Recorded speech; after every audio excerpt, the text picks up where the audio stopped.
Hi friends, welcome to my channel. இன்றைக்கி நம்ம பார்க்க போகிறது ஃப்ரை இட்லி. வாங்க எப்படி செய்யுதுன்னு பார்க்கலாம். மிக்ஸி ஜாரில் ஒரு 6 பச்சை மிளகா, ஒரு கைப்பிடி புதினா, ஒரு கைப்பிடி கொத்தமல்லி, ஒரு தக்காளி, ஒரு வெங்காயம்,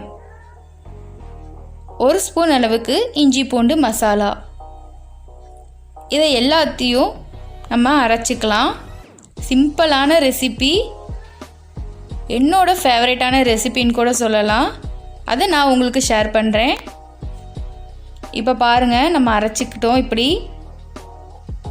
ஒரு பவுலில் ஒரு 2 டேபிள் ஸ்பூன் அளவுக்கு கார்ன்ஃப்ளவர் எடுத்துக்கிட்டு கொஞ்சமாக கலருக்காக பவுடர் தண்ணி ஊற்றி நல்லா மிக்ஸ் பண்ணிக்கலாம்.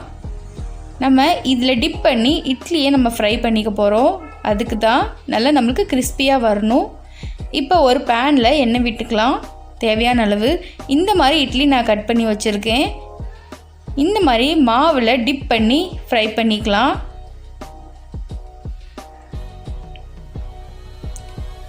இப்போ பாருங்கள், இப்படி தான்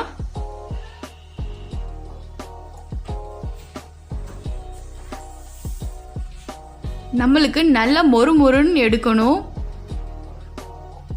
நல்லா மிக்ஸ் பண்ணி விடுங்க எண்ணெயில். இப்போ பாருங்கள், ஓரளவு ஆயிடுச்சு. நம்ம இந்த ஸ்டேஜில் இறக்கிடலாம். இப்போ அதே பேனில் கொஞ்சமாக எண்ணெய் விட்டுக்கங்க. எண்ணெய் நல்லா காஞ்சிருச்சு. இப்போ நம்ம அரைச்சி வச்சுருக்க அந்த மசாலாவை, க்ரீன் மசாலாவை ஆட் பண்ணிக்கலாம். நல்லா மிக்ஸ் பண்ணி விடுங்க. கொஞ்சமாக தேவையான அளவு உப்பு, கொஞ்சமாக மஞ்சள் தூள் ஆட் பண்ணிக்கலாம். நல்லா பச்சை ஸ்மெல் போகணும். நல்லா அது வரைக்கும் மிக்ஸ் பண்ணிக்கலாம். இந்த கிரேவி நல்லா ட்ரை ஆகணும்.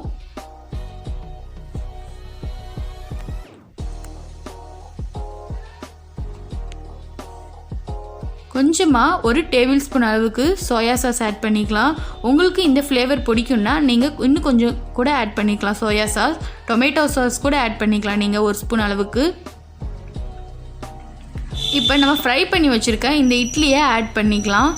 இங்கே பாருங்கள், நல்லா பரட்டி விட்டுருங்க. அந்த மசாலாவும் இந்த இட்லியும் நல்லா மிக்ஸ் ஆகணும். ரொம்ப டேஸ்டான ரெசிபி இது. என்னோடய ஃபேவரட்டான ரெசிபி. கண்டிப்பாக இதை நீங்கள் ட்ரை பண்ணி பாருங்கள். அவ்வளோதாங்க, ஃப்ரை இட்லி நம்மளுக்கு ரெடி ஆயிடுச்சு. குழந்தைங்களுக்கு இது ரொம்ப பிடிக்கும். இந்த மாதிரி செஞ்சு கொடுத்தா, இட்லி பிடிக்காதவங்க கூட இந்த மாதிரி செஞ்சு கொடுத்தா கண்டிப்பாக சாப்பிடுவாங்க.